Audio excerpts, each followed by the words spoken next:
lot of niggas sold, but I cope. A lot of niggas gone, but I'm home. A lot of niggas off, but I'm on. A lot of niggas lost on this road.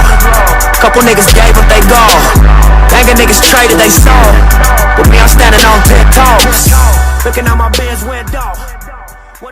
Yo, welcome to the Galloway, Mike Gala episode, the Nipsey Blues. Today we got special guest in the building, my boy Andy. What's up, bro? What's good, G? We out here. Harlem World represent. How's Thursday going for you so far? Shit, Thursday been a long day, man. Today, I mean, as you know, I do a lot of different shit, but today's been, I've been wearing my media hat. I've been on my Blue L boxing mode, so Okay. I've been rolling around, woke up early, had to go downtown to like Madison Square Garden, then the Fighter Hotel, Crawford Connors this weekend, so Right. I've just been interviewing all the fighters, the coaches, and I've been doing that version of me. Has been exhausting. You know, I got to put on the whole. It's Andy Emilio for ES News. I'm here with Terrence Crawford. Wow, you guys have an amazing fight coming up this weekend. Blah, blah, blah, blah, blah. All this other bullshit I don't really care about talking to you all cordial because all your fucking cookie cutter managers and promoters are around and they want to make sure I don't ask no crazy ass questions and shit. Especially with, like, I was interviewing Shakur Stevenson today and, you know, he just had that big ass fucking thing that happened. I don't know if you've seen it. I just seen it yesterday, bro. So No cap. it's like It's crazy. Someone made my life easier. So when you're there holding the cameras, everybody else, like, you kind of wait to see if someone's gonna step on that guy's toes. Because Shakur's my boy, so I'm definitely not gonna do it. Because I got other like media shit, dope, cool. That shit is a stepping stone for me. Okay. I'm a rapper, actor, everything else first. Everything else is a fucking stepping stone. Right. Dreams, Let's get into that. Tell the people a little about yourself. Like, I bet. So, born and raised Harlem, all day, every day. I ain't never lived nowhere else. Just different sides of Harlem. Shit, man. I'm an MC for a good ass minute, man. I've been spinning since I was like 12. I had dropped a mixtape, my first mixtape from the actual mixtape days. I'm not even talking like that Piff era. I'm talking literal physical mixtapes. 50 Cent era? I'm talking about like, physical plastic, actually getting a jewel case, making a mixtape. Fucking on the M15 to 115, you know, some real East Side shit. And that was the first joint. Then, you know, so many fucking, you know, life is all peaks and valleys. I'm always talking about that shit. Mad different shit happened. It took a good minute, but like 7 years later, I dropped what was really an album, but we were now in the digital age of mixtapes. This is the Dat Piff era at this point. Okay. Dat Piff live mixtapes. This is when shit like that, when people were actually going to those spots to get like the latest fucking, you know, Nino Man mixtape or some shit, Vado or whoever was popular at that exact time. So this was like 2012-ish. So then I dropped Yup, which was a Young Urban Psychopath. And that was like the growth and newer sound of which, like, that version of ANY is who a lot of people know. That's my rap name, by the way, ANY, AND-Y. But so that's the version of ANY that a lot of people came and grew to know as like my music styling. Like, you know, a lot of people came and left, like fans, etc. So when people even hear my new music today, they be like, oh shit, because they haven't been tuned in, you know? Or then they might hear something that sounds kind of familiar and they'll be like, oh, okay, yeah, this is the ANY I'm looking for. But for a good minute, I was really known as like, you know, a straight up boom bap lyricist. That was really more my lane of music. My last project, Essia, every song is about her. Way more experimental. I'm like experimenting with singing, like rhymanizing, all kinds of different harmonies, and it's really a concept album. It's called Every Song Is About Her, about a relationship I went through. So literally every single song is about one girl, and that's where I'm at right now, current day ANY. Okay. And the way all that shit interconnects for the fucking listeners, you know, like I was saying, boxing, sports in general, athletes want to be rappers. Rappers want to be athletes. Yeah, that's true. That's the tail of the tape, you know, like the way we say in boxing. So, you know, when you get next to a Adrian Broner, a Danny Garcia, a Sean Porter, you create a network with these people. You create a legitimate relationship where you can just text these guys, and these guys are legitimate millionaires. I'm living in the crib, you know, I'm on the east side, you know, like it's it gets you, hey, man, I got my guy, shout out to my guy, Pistol Pete from South Box. Shout out to Gledwin Ortiz. These are current up-and-coming pros. Shit. My shit that I'm working on right now, I'm trying to walk one of them out. I'm trying to make them a song, walk them out, this, that, and the third. So that's how the media shit connects. I mean, I feel like if you're going to have different hustles and not really work that 9-to-5 life, all your hustles should kind of help each other out. One hand wash the other, both hands wash the face type shit. Feel me? What made you get into boxing though? Like, why did you? Alright, so boxing media, or you mean boxing as a lifestyle? Because boxing's been my lifestyle since I was a kid. Yeah, the lifestyle. Alright, the lifestyle. So flashback a million years ago. It's mad funny because all this shit connects. Like even fucking El Viejo, fucking Carlos and shit. He really like an East Side legend and shit. I didn't know that. Yeah. Carlos is like some real East Side legend. Like in the especially okay. So boxing on the East Side in general, we got one main guy who came out of there. If you a boxing head, Hector Macho Camacho. He's from my hood. He's from East Harlem, and that's where like if you grew up in East Harlem, like, and you around my age, you definitely know about Macho Time, and you was probably watching all the De La Hoya fights, the Felix Trinidad, Roy Jones, etc. Like boxing was super hot when I was young. It was one of the like top sports, elite. Like I'm 30 right now, so Roy Jones, Mike Tyson, like boxing is like coming back right now, like super hot. You got guys like Errol Spence, etc. But it was super hot.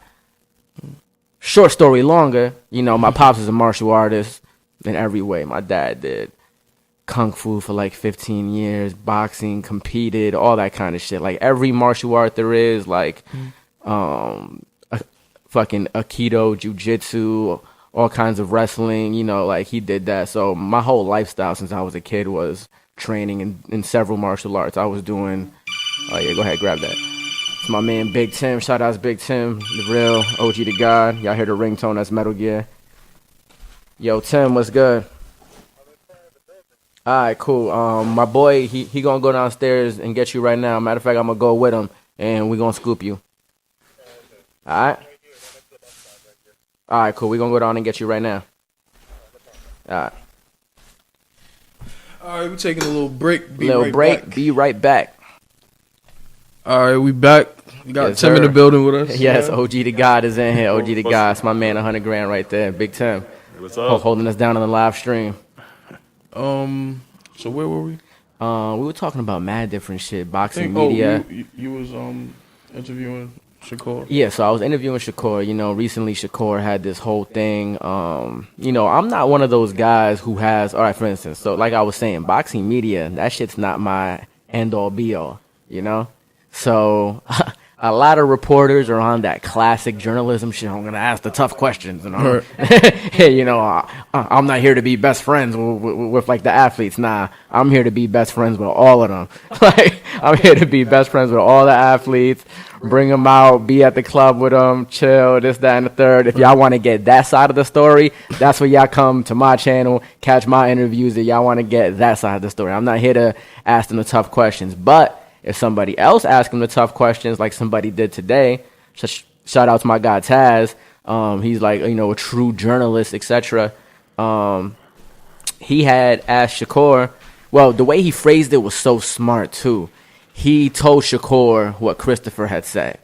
And what Chris Diaz had said was that Shakur isn't a real man, that he hits women, that he's a little boy, this, that, and the third, like trying to get under his skin. Shakur played it cool as ice. When the question was asked, he was just like, "It's work time. It's time to work."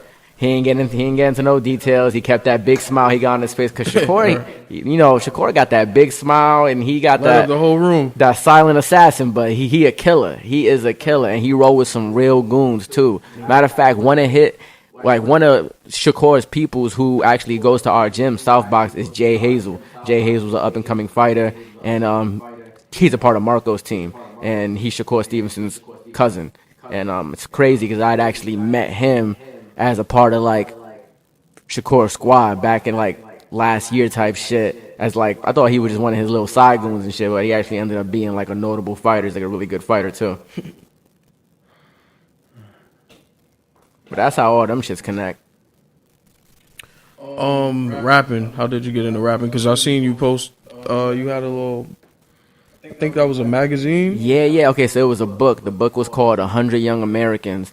And I was in that book. I was on the cover of it, blessed, taking opportunities, man, especially at this time. So this is MySpace era. In the book, I'm 17. When the book came out, I was 18. But this is MySpace. I had a MySpace music, this, that, and the third. I had some real bumping songs. And, I had some joints that had like 100K plays, shit like that, like back when MySpace plays mattered and shit. So I had gotten contacted and writing the message. And of course, like at that time, I was still a youngin' and shit. My dad was like, make sure this is official and, you're not meeting some rapists at a hotel type shit. Like that was, yeah. This is that era of the internet. Now that shit is like normal. You meet somebody on Tinder, wherever the fucking the Gram, Twitter, all that shit. I done got kills on all of them anyway. And that shit is completely normal. Bitches be getting married off Tinder and shit. Bumble, OkCupid, you name it. But this is that era. I'm just a kid, so like meeting some random person who says they want to feature you in a book and take pictures of you is like some strange ass shit. I guess for a parent too. But I went, I did it, I took the shot. We had a photo shoot in Times Square. It was crazy. It was my first exposure to getting the slightest slither of what it would be like to be famous, quote unquote. Like really a lot of people today's age, like your average artist on Instagram with 3,000 followers, etc., has had a photo shoot, right, has had their own show, has done something that keeps them going. Like, okay, I've had a taste of this life, and I know what it's like to be in the room with X, Y, and Z. That was my taste of the life. That was, the pictures came out. I'm in the middle of Times Square. It's cold. Everyone's looking like, who the fuck is this? Well, that's the way like you It was perceive it. different. It was different. It was a different time. So now it's like, it's nothing to. There's fucking lights, quick, all that shit. Now you go to Times Square, there might be 3 music videos being shot. Right. Like 3 different directors, 3 random rappers. That shit's just a everyday in NYC now. But at that point in time, it was like super lit that somebody had a professional camera that was even aimed towards you. So, a year later, the book came out. I was blessed to be on the cover. I had a 2-page spread. I was in the book representing young hip-hop at the time. I was a young hip-hop artist that was popping on MySpace. And that was just a part of the journey that really helped me out, because then there was the release party and everything was VIP. Like, that was when I first realized, that was my first event that was literally catered around me and a couple of the kids who were also on the East Coast in the book. So it was like 8 of us, and the whole event was for us. Like free food, free drinks, VIP status, whoever we brought, if they were good. Like it was like lines of photographers taking pictures of us. I was signing books and shit. I was signing my mixtape, like all of that. Treated like I was the next best thing. It's funny, I'm in that book, but so is Lil Chucky from Young Money, who ended up being with Lil Wayne. So he was coming up. He was representing like South hip hop at that time. So he's in the book too. Okay. So from boxing, it sounded like your father was your inspiration. Yeah, definitely. So who inspired you to rap? Rap, man. My favorite rapper of all time is Fab. Okay. Fab is like, that's the one for me. Like, there's 2 guys really that I would say is like, if I had to say my style wise, like who was the people that really made me get into it. Fab, when I was in 6th grade, everything, the way, not even just the rapping. I'm talking about just how cool the dude was. Like, I'm talking Superwoman Fab. I'm talking even before that, I had Fab. I got Fab's first mixtape in my crib right now. His first rap name was Fabulous Sport. It's some fucking mixtape where it's like a white background and there's like a fucking mask on, and he's called Fabulous Sport. And that was the first shit, and it was just mad freestyles on there. So Fab was like, when I was coming up, it was all about punchlines and metaphors. So if you were into punchlines and metaphors, you liked maybe 3 rappers. It was probably Fab, Jadakiss, or Cassidy. Right. And then, along the line, 2004-ish, 3-ish, Lloyd Banks stepped into it, and a lot of other rappers came into it, and they had that kind of style. But Fab was definitely the main guy that was my favorite rapper that I wanted to make music like and even rap like. I made my, back then when I got rhymes I could spit that are just literally make pretend Fab rhymes where like the cadence is like Fab. I'm in the studio talking like Fab. I'm rapping like Fab. Like it was crazy. But the other one, rest in peace, who's like my 1A, 1B. Like on any given day, you ask me who my favorite rapper is going to be two guys. I'm either going to tell you Fab, and if you ask me tomorrow, it'll be Big L. Okay. Big L is like my whole like a lot of people know me for rapping fast too and kind of having the burst flow. And Big L is where I got that from. Big L to me is like the nicest MC who like ever done it. Like he's like the epitome also of the hardest shit I ever heard in my life. Like Big L was talking about like giving people AIDS as like a good thing, or like, you know, like he would say shit like there was a select few that were like that took it to that next level of like shock value, which is what I liked growing up. You ain't never heard no shit like that. And when you hear somebody just rapping about rape and fucking incest or like killing massive amount of people, like it was like DMX and Big L. And, you know, those were the two guys that really just made me have like more of my hardcore rhymes, etc. But definitely Big L and Fab, but definitely my 1A and 1B. But that list goes on forever. There's a lot of guys I can credit my style to. So growing up off that type of music, how do you feel about today's music? Man, this shit is kind of a loaded question. All right, so there's a handful of super dope MCs that I fuck with heavily. And I'm not one of them like old dudes that like, well, one, I look super fucking young. That's number one. People don't even really know that my age is my age and I've been around as long as I have. But I'm definitely not down with like all the mumble rap shit. But there's a couple guys who sneak their way in. Like now this dude I'm about to name, he just makes horrible life decisions and horrible he leaves the worst like quotes that you can have out there. He's like unforgivable, but he's my guilty pleasure, and that's Kodak. Kodak, yeah, I love me some Kodak. Yeah, Kodak could dead ass rap though. I fuck with Kodak. He could actually rap. He don't just be like, I'm in a rave, hey, floating in space, hey, I go at a pace, hey. And that's even more complex than half of them be doing anyway. And like, that's me going off top. But Kodak actually be rapping. So I fuck with Kodak. He kind of fucked me up with that Nipsey shit, though. I kind of fell back because now... Yeah, no. That's what I mean. Unforgivable shit. He did that. He said he don't fuck with black bitches. Like, he just say, like shit that's like beyond in this day and age, this era we live in. Like, you just can't say shit like that. It's super insensitive, politically incorrect, and I'm all about, you know, I don't really care about political correctness, but there's just some shit you just got, obviously you got to have a certain amount of growth. But at the end of the day, I'm 30, Kodak is whatever fucking age he is, and I'm way more well versed and cultured in different fucking, you know, lifestyles than he is, and more accepting, I guess. And he's still just, you know, he has a lot of growing up to do, to say the least. I'm gonna be honest. I feel like in the beginning it was real. That was really him, but now it seemed like he's just trolling because with the Young and May thing, like, and then you know what? It's funny. I feel like he really keeping it 100 with the Young and May thing. Shout out to my boy Dave Sean. I gotta drop that out there. I shot a video. Shit got like that's something else I do. I shoot music videos. I edit videos too. My boy Dave Sean dropped a song called Stud Love. That shit did over like 2 million views already. Damn. Between Facebook, YouTube, and every like major outlet picked it up. Independent Dope, you name it, like all them shits that be posting all the hip hop videos, and it was literally just on the fringes of that Kodak Black Young and May controversy and shit like that, which mad people ended up coming out the woodworks like, yo, I think Young and May is cute too. Like everybody kind of came out the woodworks with that. So I don't know. I don't think he's too crazy for that, but he's definitely bugging with the Lauren London Nipsey Hussle shit. Like and that's coming at T.I. Yeah, like he's bugging. So like he was kind of quiet. Like he didn't really get into the industry beef early in his career. You know, he was just doing him.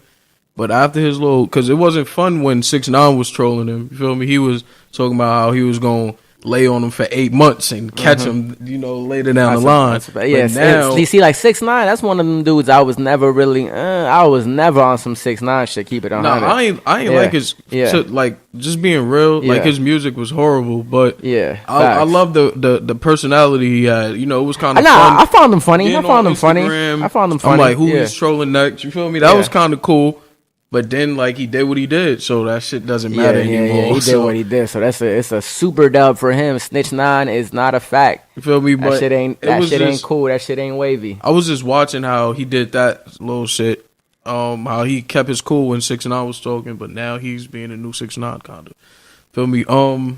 I mean, so if I had to say somebody who there's new school rappers who are obviously of the same cloth as rappers that, you know, if you're a rapper, if you prefer people who are lyrical. So obviously there's Cole, Kendrick, and fucking Drake and shit, and those guys have been around for, you know, 10 plus years, excess, you know, around that time, that much now. So they ain't new. But I do fuck with Joyner Lucas. Fuck with Joyner heavy. Joyner could rap his ass off. He definitely one of them dudes that just came out and like surprised the shit out of me. Okay. But if I had to name one of them little dudes who are like kind of weird and shit like that I did fuck with X. Yeah, X was dope. I like X, like his music. He's another one that got like some unforgivable travesties that I don't really dig too deep into. I'm not like fucking well versed. I don't need all the XXX trolls trying to come at me and shit. Like, I read the same fucking documents y'all read of, you know, whatever fucking him torturing a bitch or some shit. Like, whatever the fuck he did or didn't do, I don't really know the ins and outs. I just know that from what I heard and statements and shit that came out later, you know, posthumously, like, he did some real scumbag shit early on in his life. But, I mean, he also died super young. I'm not giving him a way out, but it is what it is. But, you know, people always talk about, can you separate the artist from the music, you know, especially when it comes to people like XXX, R. Kelly, etc. You know, like, I still, you know, I'm tuning out. I listen to some Jocelyn Flores, you know, I get into my real sad mode. X is definitely, you know, he one of them little dudes who could rap, and, you know, he was new age, you know. I fuck with Slump God. Yeah, Slump is nice. Like, how you feel about Dave East? He a spitter. Like, no, yeah, Dave East, you see, like, he's one of them dudes. See, Dave East isn't really my personal cup of tea. But my thing is, and I came to this conclusion circa Young and May. Ooh, when that shit came out, I wasn't like, Young and May had a takeover for a second. Yeah, she did. That one summer, yo, it was the youngest. The freestyle she was dropping, everything was epic. Everything was hitting. It was a fucking lotto ticket. She was on that shit. It was good to go. And I remember feeling like she was like a subpar MC. I remember feeling like she was dope. Right. But then so many whack rappers came out just after that and just kept on coming out, including, like, I don't really fuck with, like, Migos and shit like that. Like, that kind of shit is not my style at all. Any of them. Don't fuck with them at all. It's like the mumble rappers. Like, if it's like some of them, like Uzi, he be like here and there. Like, All My Friends Are Dead shit was kind of cool. Like, once in a blue moon, I'll be in, like, one of my homies' whips and they bump that kind of shit. I'll be like, oh, okay, I might Shazam that. That shit sound kind of like, you know, like, one slips through the cracks. Like, I fuck with Juice WRLD a little bit too. Yeah, Juice WRLD. But fuck was I saying? Yeah. So after that, I made a promise to myself, like, yo, if somebody's rapping, like, at all, bare minimum rap, you know, but they're rapping, they actually spitting, I'ma fuck with that person. So Dave East is in that category to me. He's like somebody, I don't necessarily like his music. Like, to me, he's on the same level of like, you know, he's a good rapper. He's a good rapper. Yeah, like to me, if he was in the 90s, I would have liked him as much as I liked fucking Memphis Bleak or some shit. Okay. Like, he's dope. I liked Memphis Bleak. I thought Memphis Bleak was dope. You know, I'm not saying he's like terrible, but I'm saying he's not like, you know, the way I looked at Fab and Kiss. Right. I feel like the same exact way, to be honest. I just brought him up because you told me the type of rap you like. But massive respect. Like, would I do a song with Dave East? Absolutely. Would I fucking chill with him? He's probably mad cool. I don't know. I mean, you don't got it's not, but I'm not bumping Dave East like heavy, you know, in the tunes. And also, I mean, it's just like, it's just not my style of music. Somebody I did fuck with that recently did some shit with Dave East, and like I was really fucking with it too. Is Vado. And Vado is obviously I was a little bit, you know, I was waiting for you to name him. He predates Dave East, but they just did some shit together recently, and I was really fucking with it. Vado was one of my favorite. I mean, he's been around for a good little minute now, but semi-recent Harlem MCs. When him and Cam first came out. Oh, yeah, heavy. I fuck with Vado shit today. Vado would be dry, like, Vado is like a classic Harlem MC to me. Like, I got a real specific style of, you know, when people, like, I like technical rap a lot of the time. That there are some guys who really don't rap from a technical aspect that I also do like, you know. But that's more if you rap and you match all your syllables and you're connecting all your words and you're saying some real shit, like I'll fuck with you 9 out of 10 times. But Vado's one of those dudes for me. I thought us, you know, Vado, Nino Man, Don. How you feel about Don? Don Q from Hot yeah, Punch. Don Q. You know he's nice. You know what it is?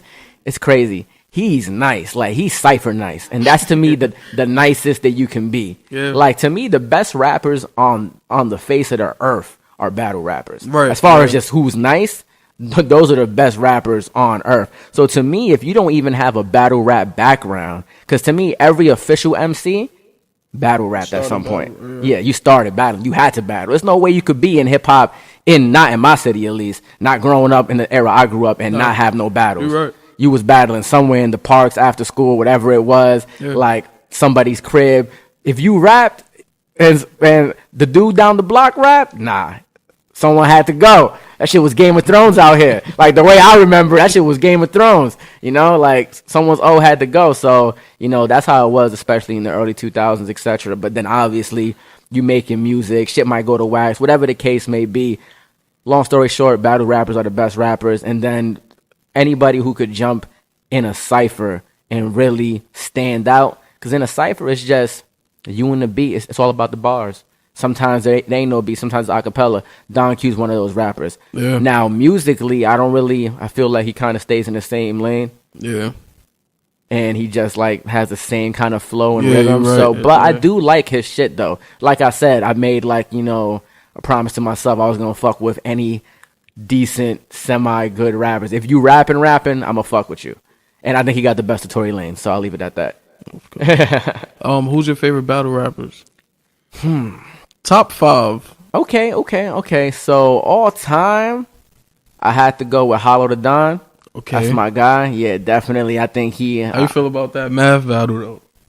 That recent one. You know what, man? I'm not really fully caught up on all the rap battles. I gotta really refresh my memory with Math. It's crazy. Math is into boxing, so I actually did an interview with Math and shit. Yeah, he came to one of the Deontay Wilder fucking press conferences and shit. So I linked up with Math one time randomly and chopped it up. I even talked about, you know, some battle rap with him and shit. I think I probably got his fucking contact in my shit too. I gotta actually make that link happen. But Math is one of my dudes too. Math's probably in my top 5 favorite also. Yeah, I'm not gonna hold you though. The battle that he got famous for when he decked homie. Dose, yeah. Yeah, Dose. What's the click clack boom, turn your dome to a stadium. Oh my god, that's one of the craziest bars I ever heard in my life. Chrome to his cranium. Click clack boom, turn your dome to a stadium. Get your hat out my face, son. Get your hat out my face. Oh my god. See that shit, that's a classic. Like that's right up there with oh, you mad cause I'm styling. That's right there with that shit. That's right there with that shit. Like those are the classics. So yeah, definitely Math would be in my 5. Math, Hollow. Hollow. Super okay, now if you know ANY and you an ANY fan, it's gonna be specifically for that crowd because I know y'all waiting to hear it. Everyone knows I go crazy off the top. So I got a real soft spot for anybody who could really spit it freestyling off the top. And the best to ever do it to me off the top is Disaster. Disaster is nice. He's just he's one of the dudes that could spit off top, and he ended up blending well with the URL crowd. Cause not really a lot of the dudes who like rapidy rap that do like the King of the Dot shit and more of the West Coast shit where it's like super lyrical or like slash funny but freestyling off the top shit didn't really translate well into the URL scene. You know, right. you won't get the same. He was grind Tom? He was King of the Dot. Yeah, he was doing the King of the Dot shit. He got mad popping off that. He got real famous because he bodied Cannabis, which is also one of my favorite rappers all time. Yeah, he did. He annihilated Cannabis. It was terrible the way he annihilated Cannabis. Like it was career ending. That shit was sad to watch. Terrible. And Biss is literally in my top 5 MCs. But Disaster is definitely in my top 5 battle rappers. All right, so Hollow, Math, there's I gotta go Murder Mook for sure. To me, he's the GOAT. I mean, I mean, still now. I don't know about now to this day. I mean, I kind of like Clips. How you feel about Charlie Clips? Oh, Charlie Clips. That's actually my man, like one of my best friends who was my roommate, Jeff. That's his cousin. So Charlie Clips is definitely up there. He got it all. He's doing his thing on Wildin' Out too. Like he done, like made that move. Like that's like that seems like the battle rapper move. Like there's a couple of good ass battle rappers on Wildin' Out right now. Hitman, Conceited. Yeah, like they doing their thing for that. So I definitely fuck with Clips. Clips will probably round out my top 10. But okay, so Mook is the GOAT to me as far as just not like he's my favorite. I think Hussle's a better rapper. Because I think battle rap had evolved also and got into more complex rap schemes, etc. Right. But when you're talking about the GOAT, you're talking about somebody who really like innovated things, and then just like the way it made me feel, I'm also like a prisoner of the moment. I was in my boy's crib, with physical smack DVDs, like watching the battles outside the projects before they were fucking HD, fucking Canon, all official audio with white guys all on the stage and shit, holding cameras on massive platforms before Diddy was at them shits and all that, like. I was watching the Smack DVDs and Mook was just killing dudes in the original way. When it was in a store, in front of a barbershop, in a park, whatever it was, like he was a lot of people's intro into what even battle rap was. Yeah, I'm not gonna lie, that was probably my first battle I seen. I think it was him versus Jay Mills. Like battle rap before that was mostly straight up off top shit. Like it was like Rap Olympic shit. It was Eminem was doing it, Rhyme Fest, got guys like Supernatural, who's like one of the illest off-top freestylers and shit like that. I think the dude who beat Eminem, if I'm forgetting his name, was like hip-hop history type shit. I think he was Juice. I think that was his name. There were a lot of good dudes from that era of battle rap, which was totally, completely different. It was almost all freestyling off top, and a lot of it was on a beat, and Mook was just right between both of those eras. And he survived into this era. But even when you hear him now against these new guys got, their whole life is dedicated to the pen. Yeah. And with battle rap, since you're not on a beat, you have so much freedom and so many pauses to create all these schemes and punchlines and metaphors that are really hard to do. And you know who you battling too. Like when he was coming up, it was random. Exactly. So battle rap at that time was vague. It was like, I kill you and your moms and your pops and your aunt too. And I'm going to stomp you, leave you like, and we going to make a part 2. I ought to be the illest. I got you. Like it was just like, if you were just saying some hot shit that was vague in general, like you had something going. But now it's like, the guys like tax returns, like where the fuck his niece goes to school at. Yeah, what the personal shit. Like, everything. So the whole game is different. And it's way too much. Somebody want to battle? Nah, you got it. I'm not even into like Wikipedia and the next guy and shit and trying to find out, like who used to bully him in 3rd grade and shit and getting that guy to come with me to the show and then like appear behind a fucking black cape and shit. People bring like their fucking dead uncles back to life and shit, like their dad that was in prison and shit. Like, it's gotten too theatrical for me. Like, I like bars and shit. Like, that shit was like kind of cool for shock value for a second, but nah, like all that extra shit, people be bringing out mad extra theatrical shit. I'm just like not really with that. But definitely, battle rap is something that was, that I still, if I'm cruising YouTube and I see a good battle with some names I recognize, I'm not watching it like consistent like I used to, but I might click on it. I got into battle rap in like, let's see, 2011, I think, 2010, probably even a little further back. Okay. Was surfing them when they first came out. Okay, so you wasn't really on the Smack DVDs back then. Oh no, I was watching those, but I wasn't like, I was mad young at the time. Feel me? So I didn't know when the fucking meaning behind shit. Yeah. Like when I sat down and like you was watching Smack DVDs on YouTube. I think the DVDs. It's some dude in my building. All right, right. It's some dude in my building named DU on the 3rd floor, whatever. He used to have every DVD possible, like anything that came out, he had, all the bootleg shits, fucking Cocaine City shits, French Montana shits, and all that. Everything. Mm-hmm. So we used to see everything when we was growing up. I just didn't understand it. When I was able to sit down and understand it, that was when surfing them was new. Hollow was new to Smack. Okay. I didn't catch him on Grind Time or when he battled Arsenal and Arsenal was salty about it. I didn't catch that. I caught it like around that time. I'm forgetting one of my, definitely the other guy who rounds out my 5 is definitely T-Rex. Yeah, T-Rex is T-Rex T-Rex was one of them dudes that, like, when I first ever heard him rap at all, I'm just like, this is like the greatest. That shit is like hearing like Socrates or some shit. Like, I just might have heard the greatest thing I ever heard in my life. Like, and that was just like me stumbling upon him. And then like you dig more, you go on YouTube, and then you find more shit, and then it's just like you're just blown away by the dude's bars and shit. And then he really made a good twist when he got caught eating the box too. So shout out to him. Like, he just really made that happen for himself. So oh my god, I ain't mad at that. I ain't mad at that. Good doggy. Let's get into the songs of the week so we could get into Nipsey. Also, you know this. Yes, sir. Yes, sir. The Nipsey Blues. Yes. R.I.P. Blue. Nipsey, man. R.I.P. Nipsey. Songs of the week coming in at number 1. My boy NY Girlfriend. Oh, yes, sir. Yes, sir. Yeah, yes. That's definitely a fan favorite. This girl just DM'd me today showing me that she was listening to Girlfriend. So Girlfriend will definitely get a video. So yeah, I definitely gonna get some visuals for Girlfriend. And that's the people who do like Girlfriend, that's classic NY. So if you look back into the NY archives, like I go into the SoundCloud and shit, if you do like Girlfriend off the new project, then you'll probably like my older stuff, because Girlfriend has a real hip hop feel to it. It's one of the more upbeat tracks on the album.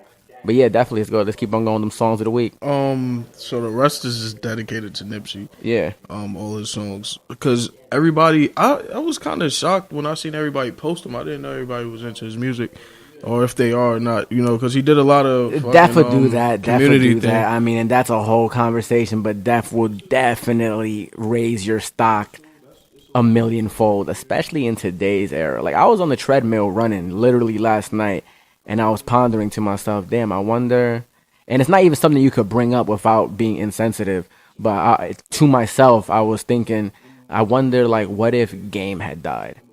Yeah, just like what, but then I wondered, what if Game had died, and if I had asked somebody that question out loud, because I know people who would argue with me that, nah, Game don't do what Nipsey was doing for the community, that, and the third. Very vocal. Blah, blah, blah. So I know people would make that argument, but just in general, unbiasedly, by the numbers, Game is a much, massively, way more known artist. Like, yeah, I mean, arguably, he's the premier artist out of the West Coast since, fucking Snoop Dogg, The Game, I seen like he wears emotions on his sleeve, and he's very vocal when like cop shootings and everything. Yeah, absolutely. So I feel like people are fickle, man. People are just fickle for the most part. He was the first rapper I seen cry on the DVD. I forgot what it was. Game's he was done. Talking about, yeah. Sean Bell getting killed. I think yeah. So he was kind of like Nipsey early, like speaking on things, being politically correct and shit. I kind of like blocked Nipsey out when he first came out, or when I first seen him, because I seen Blue. I seen Blue Rags. I'm like, I don't have no time for this gangsta West Coast rap. It's not the time for that shit. I was the opposite. I tuned Nipsey out in the last couple of years. Like, I tuned into the interviews and him talking, but musically, I wasn't tuned into Nipsey. I was tuned into Nipsey when he first came out with the gangsta shit. Right? Like, oh my god, like Hussle in the House. What the fuck did he saying that?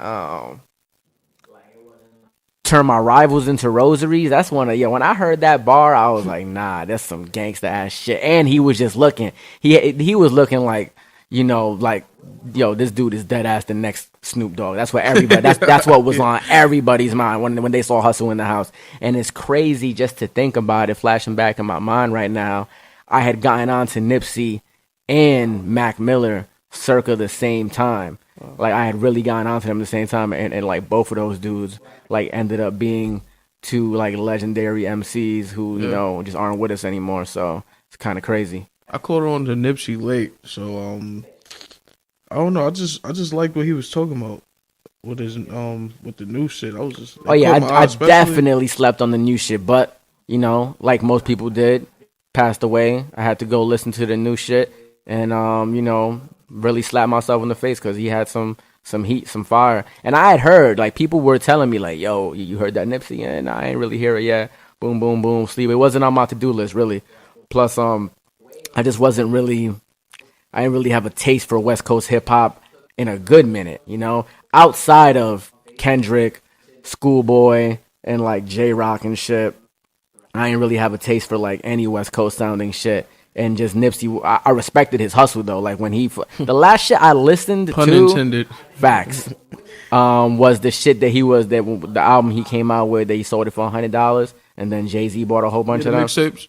Like, that shit, I thought that shit was heat, and all his early shit, and then I had to, you know, recatch myself up with everything Nipsey related. But, yeah, man, the Nipsey Blues, great name for the episode, especially, you know, Blue L, it's one of the aliases. Yeah. And, man, Nipsey, he just, the realness. So this is his recent songs. Number 2, it's a little like probably a year or two late. Nipsey Hussle, Young Thug, Mozzie, I Do This, for everybody that don't know any songs to listen to. Number 3, Hustle and Motivate. Number 4, Picture Me Rolling. That shit was dope. And number 5 is off of Victory Lap, Key to the City. I like that shit. Ooh, if I could add a bonus track for people to go and listen to, they might make you catch some goosebumps. There's this song featuring Nipsey called, damn, what the fuck is it called? It's like Real Niggas Never Die or some shit like that. That shit is fucking heat, and the hook will just make you be like, nah, damn. And the shit that Nipsey raps about on that verse, about how, like, yo, it's so crazy, like, y'all gotta go listen to that song right there. I think, who else is on that? I think Young Jeezy might be on that, and then, like, maybe Anthony Hamilton on the hook. It's a dope-ass fire song. I've been bumping that in the gym when I'm on the Spotify playlist, controlling the 1s and 2s on the iPad. When you first heard Nipsey was killed, how did you feel? Where was you at? Ooh. Okay, so when I first heard Nipsey, where was I? I'm trying to think of where I physically was at, because I know exactly how my memory remembers it. I was looking at my phone, and then I just saw, like, what the fuck? I was going through, like, my IG stories and shit. And at the time, it wasn't pronounced that he was dead. It was just that he was shot. So everyone was kind of posting, you know, get well Nipsey.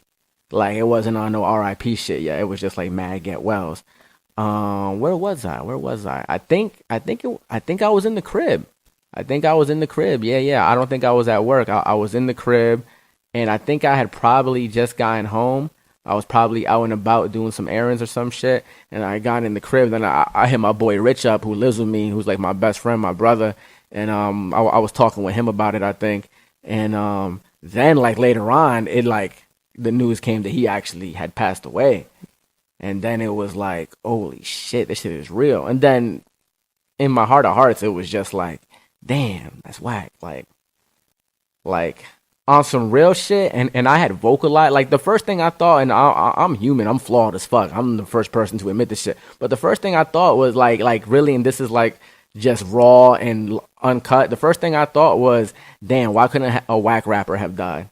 And that was my truest thoughts. I swear on everything, and it's not a good thought to have. It's a flawed ass part of, like, my human psyche. But I was really thinking, like, damn, 6ix9ine is still alive, like, and he's just a whack ass snitch, and like Nipsey was a true one, a real one, and he's, you know, out here gunned down for what, you know. Like, that was my thoughts, which is, like, you know, terrible thoughts. I wouldn't, you know, but these are the shits that cross your mind when you're just fucking living in your head. But yeah, man, those were my initial reactions. What I didn't know is the massive social. There's no way I could have foresaw the way people would react, especially females. That shit was right, because people didn't even go. I ain't gonna lie, death was huge. But massive. It seemed like Nipsey touched way more people. It was kind of weird to me. I think it's weird because so I was actually having this conversation with my boy. So I feel like X, Mac Miller, and Nipsey were, like, both massive. Like, the way, like, social media took them, like, on Facebook and shit, depending on your demographic too, I guess, like, the circles that you run in, like, how people take it, and also the way the celebrities take it. You know what it is? Women have such a voice. And when they voice something on that next level, it makes it, like, extreme. Now, you can be on two sides of this coin. See, with X, he was crucified for like, you know, what he did to women and the way women viewed him. Right. So like everyone on it was a debate, which made it even bigger. Like, should you be celebrating his death and like, you know, rot in hell, or was it rest in peace? You know, like there were really people all over Twitter. You could look at people just, you know, celebrating this kid's death. Then with Mac, you know, it was, you know, really a tragedy, you know, because of Ariana Grande, and they had that whole romance. So women identified with that. And when women decide to speak on something, they fucking, it's like the fucking Beehive with like Beyonce and shit. Like they take over the internet. So when your narrative is attached somehow to a female, like that shit just I see where you're going with this. Yeah. So then, boom, Nipsey. And then I swear to God, I did not even know it was that deep with Lauren London. Like, I didn't, you know, women take those Love and Hip Hop, like, and I'm not saying that they were that. I'm just saying women really have invested emotional interest in couples that don't have nothing to do with them. Right. Where men don't, for the most part, have that or care, like, who the fuck my favorite rapper is. I don't know who his girlfriend is. His wife, whatever, I don't really give a shit. Like, girls actually like are more interested in that part of like the celebrity's life than, you know, like their actual art, etc. I was interested in Nipsey as a rapper, where, you know, I guess women really, I bet a lot of girls only knew him as Lauren London's boyfriend or man, whatever, you know, type shit, you know, and that really elevated it, seeing, you know, how they were, you know, the complete black love, you know, like they were right there with like Remy and Papoose type shit, you know? Like, I feel like as far as iconic black couples today, outside of, you know, like Remy, Papoose, Jay and Beyonce, you know, like, especially the ones that, you know, are big on IG, like Nipsey was right there with Lauren London, you know? And then there's the one that the girls hate, like fucking Fab and Emily and shit, you know? Like, you know, like, yo, in his comment section, if he don't post her birthday or some shit, like, them shits just get heated. Like, his comment, like, women be in his shit crazy. But yeah, man, like, that's and why playing detective real quick. That's the way I view it, social media. So if there's a narrative that's attached with a little bit of, you know, a tragic romance in it, I feel like that elevates the death to such a massive scale when you leave someone else in this world hurting, and that person happens to be a beautiful female. It was so crazy because I just randomly wanted to check up on him that same week, and I didn't find anything new, so I just replayed when he had took the his employee out shopping and brought him jewelry and shit. I don't know, it was mad random. I don't know why I was watching it, and I was just saying to myself, like, yo, when the shit I'm going through is over, you feel me? I would love to get an interview with him, feel me? Facts, yeah. I say like 2 days. He probably would have done it too. Nipsey is that fucking real. Like, he could have been on the Gala way. Like, that's how real Nipsey was. It's not like he wasn't above coming to this crib. You know, like, that's how real he was. But I mean, like, my Nipsey most related content-wise was the whole Dr. Sebi shit. Yeah. Like, people who know me also know, like, the kind of, like, alkaline lifestyle and, like, health, nutrition lifestyle I try to live. And I'm always, like, at the gym giving people advice, etc. Like, so... Go ahead, Big Tim. Let me pass that phone real quick. Yeah, so I was, you know, more into the Dr. Sebi shit. And, that's really where I had seen Nipsey also just going, and, you know, the fact that he was even kind of pursuing that after Sebi's death. Not saying that I'm super into esoteric shit, but, you know, I do live a mostly plant-based lifestyle, etc. And, you know, I had tuned into a lot of what Sebi was talking about, and then seeing Nipsey bringing awareness to the hood was dope to me, because I kind of identify with that as well. I feel like I'm one of them dudes in the hood that be letting other hood dudes know, like, yo, you could be plant-based. It's all right. Because when I was first doing it, like 8 years ago, that shit was completely brand new. There wasn't no fucking, like, the hood was like what they refer to as a food desert, you know? And there was nothing around here. Now there's fucking Harlem vegan, there's seasoned vegan, there's all this fucking, like, a lot of dudes in the hood are vegan. When I first stopped eating meat about 7 or 8 years ago, that shit was not popping. I had to go and walk somewhere to find some plant-based shit that was semi-decent, or I was literally just eating vegetables, you know? It's all good. Just keep it rolling. Just put it there for now. See if it comes back.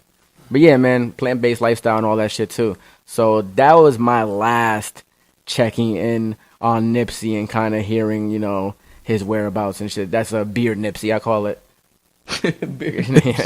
Because the first Nipsey that I was really into was that gangsta ass with the long braids, Hussle in the house Nipsey. Like, that was just dog look alike. Yeah, exactly. So about to end, but we have 2 topics. Let's talk about it. I never did this before. First time doing this on the Gala way.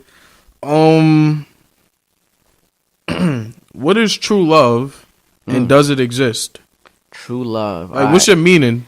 Is what I meant. What is the meaning of true love to you, and do you feel absolutely it exists? To me, all right. So now I'm gonna get real deep on this. It absolutely exists. That's one, and 2. What is true love? True love to me, and I'll debate this with, you know, the best of them out there. You know, I think everyone's kind of had, or if they haven't, they're gonna have their tragic experience with love at some point. I think that's just the human nature, you know, the human profile. I've often pondered to myself at night, like, why do we even need love at all? Like, why is that even a thing? Like, what the fuck makes somebody, you know, stay up at night and think of somebody else and have that feeling, or watch a TV show and think, oh man, I wish, you know, someone was here watching it with me. You know, like, why do we need to share things with people? And it's truly the human condition. But true love to me is unconditional love. Yeah, that's the truest. Like, the love your mom gives you, or most moms, you know, when you're really a piece of shit kid who's like not doing good in school, or you're just a piece of shit grown up and your mom still has your back, etc. Or that girl who's ride or die for her gangbanging ass boyfriend, and she's dumb, her sister thinks she's dumb, her aunt thinks she's dumb, whatever the case may be. Yo, honestly, fucking ignorance is bliss, and you got to be crazy to be in love. But true love is unconditional love. And that's that kind of love where you rationalize with yourself and you really dig deep into your own psychology. Like, yo, I'm kind of psychotic. Like, I love this person in spite of, you know, or like maybe it's good. Maybe like you love somebody and it's like a two-way street. But there's often times where it's more tragic than that, you know, and it's like, you know, I have unconditional love for this person where they can literally almost do no wrong, or they can do wrong. I can identify the wrong, but I still love them in spite of it. You know they lame, but you love them the same. Shout out to Hov. But you know, you know, like, that's the kind of shit. Like, that's my personal ethos and view on true love. True love has to be conditional love. All that conditional love, like shit that's fucking menial and fucking arbitrary, like paying half the bills and like whatever fucking somebody's complaining about, like what do you bring to the table type shit. See, that's the difference, and I'm gonna keep it 100. That's the difference between men and women for the most part. A dude, he could care less if you live in a fucking cardboard box, you know? Like, as I feel like that's more of like that's like a business fucking, like, that's like a partnership, like the fuck 50-50 on everything. See, real love is like, and this gonna sound kind of crazy. It's like the kind of love you got for your homies, for your mans. When your homie ain't got nowhere to go, and you let him rock out on the couch for the free. He eating out your bowls, using your spoons. All he got to do is wash the dish, and you know he might be fucked up in the game. Or you call your mans, you text your mans, yo, what's good for the night? It's not you being thirsty. It's not no extra shit. It's just official tissue. Or I don't talk to you for fucking half a year, and when we link up, it ain't no bad feelings, no bad vibes, ain't nothing crazy going to happen. That's, you know, unconditional love. That's real love, you know. And I would suggest, I don't know if there's any readers out there, you know, I imagine there is, you know, I would like to think some of y'all read, but one of my favorite books, Siddhartha, which is the a book by Herman Hesse, which kind of loosely follows the story of the actual person who was Buddha, the enlightened one. The book goes at length to kind of really illustrate the 3 different types of loves, and which is romantic love, which, you know, between a man and a woman, a man and a man, whichever way you want to say, but romantic love, platonic love, which is, but friendship, and then love between, that's familial between, a parent to a child, etc. All three of them being unconditional, it's crazy. Actually, fucking speaking on this stuff, I have an unreleased song on my next album. Plug right here. I got 2 albums coming out later this year. Boys and Girls. On Girls, there's a song called Conditional Love. If you're a fan of Essia and every song is about her and more of that lane of music, you'll fuck with Girls probably. That's more in that lane. Boys is gonna be straight up hardcore shit. A lot of rapidy rap, a lot of bars, a lot of like real hard shit. So yeah, y'all can all expect that too. Tune in. Kid Hyphen is the IG, KIDHYPHEN. Make sure y'all give the kid a follow. I ain't dropped that plug enough through here, but yeah, y'all already know what time it is. I guess I don't have to ask you what you had coming up. Second topic is gangster rats. How do you feel about them? What the fuck is a gangster rat? Now, are we talking about the same thing? Or are we talking about, like, okay, so there's two kind of gangster rats to me. I'm going to just try and guess what you're talking about. All right. Now, a gangster rat could be interpreted as somebody who's gangster and a rat, or somebody who tried to be gangster and is kind of a rat. We could be talking about a snitch 9, 6ix9ine situation, or we could be talking about gangster rats like these fucking birds in the street talking about some females. Nah, a gangster rat is a gangster and a rat. You're right. Okay, but not like a 6ix9ine could fall under that. Like. But I imagine so the classical won't be like Frank Lucas. Frank Lucas. I'm gonna be honest. I never considered him a rat because he told on the cops. Like I was like, that's kind of like. Yeah, but he kind of gave up. The mob too and shit. He did? Yeah. Oh, then he's a rat. Yeah. I didn't know that. I mean, gangster I'm really basing this shit off American Gangster so heavy right now. So I'm not even like, I'm mixing fucking documentary with fucking film and cinema. So don't even quote me on that shit perfectly. But definitely, I think he's one of those. Alpo, are you talking about? Alpo definitely. Yeah, the dude that just killed Nipsey, the whole situation was because he called him out on something, and he came back and did some gangster shit. But he's a rat. Like you can absolutely be a gangster and a rat simultaneously. Sammy the Bull. Yeah, exactly. The very first. There you go, Sammy the Bull. Yeah, very first, like the inception of gangster rat. Yes. So, what exactly do you want to talk about gangster rats? How do you feel about them? Well, first of all, I don't fuck with rats in general. See, now, a lot of people I see a lot of these dudes on my Facebook, like, people, like... Niggas out here feeling bad for 6ix9ine. The internet gave a voice to all the people who were just the unpopular opinion. Yeah. So then, when I was coming up, if you was a snitching at all, you a dub. That's it. That's some shit. You a rat. Yeah, that's the worst possible thing you could be in the world. When I was coming up, being a snitch was number one, and I'm gonna keep it. I'm about to say some real politically incorrect shit, but my era growing up and shit, like I've grown out of this mindset. But the worst things you could be in this world was a snitch and then a faggot. That was the two worst things you could be when I was growing up. Back in the day, but I don't think that way no more. Like whatever, live, express yourself how you feel, fucking whatever the fuck it may be. Right. But I still feel the same way about snitches. I don't fuck with none. If you already mix yourself up and you chose this lifestyle, and I'm talking on any level. I'm talking about I was bringing liquor to fucking school and shit back in the day in the book bag, trying to get lit and trying to get little afties going at the free crib. And niggas snitched on me and told the teachers I had liquor in school. Like even on that level, if you was snitching on me on that level, I don't fuck with you, Big Sean voice. Like I really feel that way heavily about snitches. Like it's not that simple. People really talk and they go on these tirades on Facebook, like saying all this shit like, oh, like if you were in 6ix9ine's position and they ran a train on your girl or whatever the fuck those loose ass details are, Twitter and Facebook starts creating their own narrative and shit outside of the actual details. Like I follow the lawyer. He's like Lawyer for Workers or some shit on Instagram. He's actually a really dope page to follow. He's one of the lawyers working the 6ix9ine case. So I know the details more in depth because of his Instagram. But yeah, man, people make up all these narratives and excuses to justify anyone's form of snitching. There's no way if I do stuff that's why I do shit by my lonely.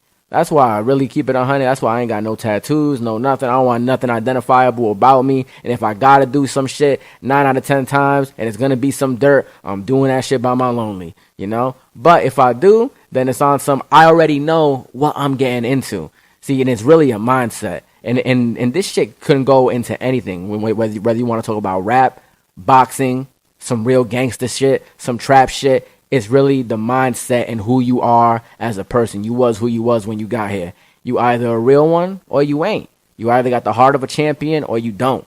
You know, you're either the kind of person who quits or snitches. Those are the same kind of people fall into that same exact category. I'm fucking slipping on my words and shit. That slippy slang. Same category. Those are the same kind of people. So that's the way I feel about that. I definitely don't fuck with any of that shit and quote me on this shit to the day I die. If it comes down to it, replay the Gala way and why I ain't going out like no snitch. I tell you that motherfucking much. If you see me get caught up in some shit, hey man, chin up, chest out. Yo, my cousin, who's really more my big brother, Nick, the Juggernaut. Shout outs to him. My man did 10 years. He ain't snitch. Took his time like a man, and he was a boy. He was much younger than I am now when he went in. He missed his entire 20s. I tell him all the time because right now he's out, right? And like he likes to go clubbing. He got a girl and shit like that. And like for like he been out for a good like 4 years or some shit like that now. But it's funny. I always tell him it's like I'm real life older than you. I'll tell him, and he's my older cousin. He's 6 years older than me. But I have more real life outside of jail experience than him. Right. You know? So I lived the clubs, catching bodies. I'm not talking about those kind of catching bodies now. I'm trying to get me caught up. I'm talking about catching these kills, not those kind of, come on, y'all know what we talking about. Catching these kills on these females, you feel me? You know, catching these bodies like that, you know? I'm definitely guilty, you know, throw me in jail, throw away the key. You know, I definitely done caught some kills out here. Yeah, holla at the Triz out there. But, yeah, so, you know, when he came out, I had already done wild that shit. Train game, orgies, all this kind of shit, you know, one night stands, you name it, you know, like, fucking, I had been there, done that. This shit was completely new to him in his 30s. So, like, right now, he's living his 20s that he completely missed out on because he was in jail his whole 20s, you know? So, that's what I gotta live up to. Not that I ever gotta fucking aspire to fucking go to prison and some shit. I don't even have those kind of goals, and I'm not even in the mix of no shit like that, like he was in the mix of, you know. But God forbid I get caught up in some shit that I voluntarily fucking put myself in the middle of to begin with. You take responsibility for your own actions, and whatever may be. Now to that same conclusion, I'm not the kind of motherfucker that want to spend his time in jail reading books without no women. That's what keep me out of prison. I love girls too much. So, at the end of the day, I'll probably go out guns blazing, keep it 100. Or you might I might disappear. I might be out in Mexico or somewhere, you know. I might leave somebody with the bill. I'll send you a care package when I can. But, yeah, don't, you know, shit, if you post my bail, know what time it is.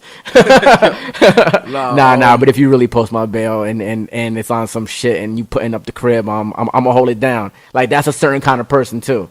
Like, the kind of person who's gonna hold it down, like, yo, they making me put the crib up, like, your ass better not run. Like, you know, you gotta be a man of your word. You know, your word is your bond, that's all you got. And that official tissue Scarface shit, you know?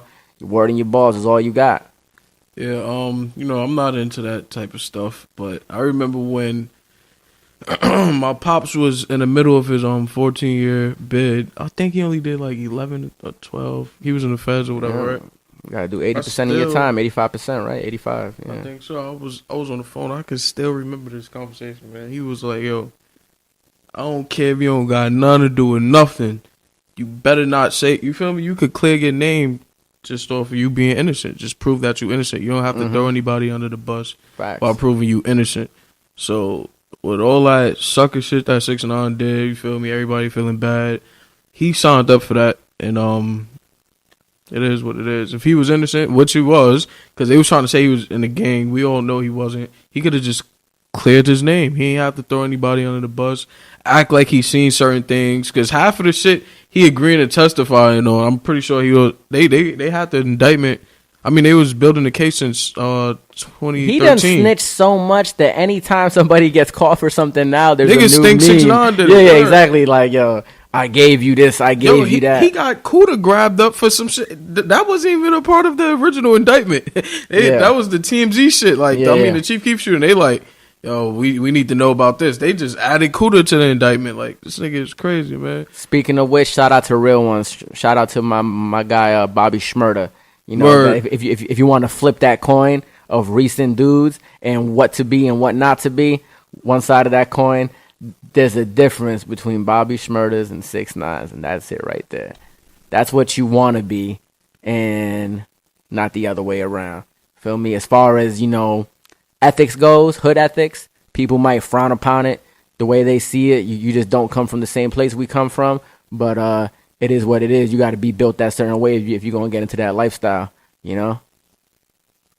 Well, tell the people where they can find you again, all your social media. So all my social media is my main personal social media that features all the ANY content. This is anything dealing with my daily life, my fits, my fashion, my music, my my love stories, me dropping gems in my IG stories. Whoever I'm fucking with, I'm very transparent. That's Kid Hyphen. That's KIDHYPHEN. If y'all want to keep up with more of the boxing side and you're into that aspect of the sport, I got Blue L Boxing. That's my more poppin' Instagram that where I feature more of my boxing content. That's like me and Mike sparring, me training people. I'm also a coach and a trainer at South Box. It'll feature that kind of content. A lot of boxing, more of my athletic content. But Kid Hyphen is where the music is at. Blue L Boxing is where you're gonna find Coach Andy at, in other words. You already said what you had coming up. Do you have anything else? So just to remind the people, I got 2 albums coming out. The concepts are, one album is called Girls, one album is called Boys. Big Tim right here, he loves a couple of the tracks I played off Boys. It's some gangster shit. If I would dead ass give y'all a snippet. I think I have some on my phone. I don't even know if y'all could do that, but I could add it a little. I bet. Yeah, I got this joint called Rambo that like, yo, hell yeah, when they hear that shit, yeah. So definitely, I'm a leak Rambo to y'all. And Boys it's just all that official tissue hardcore rap. Like I'm talking that real shit on there. Girls is lean toward the girls, but the whole concept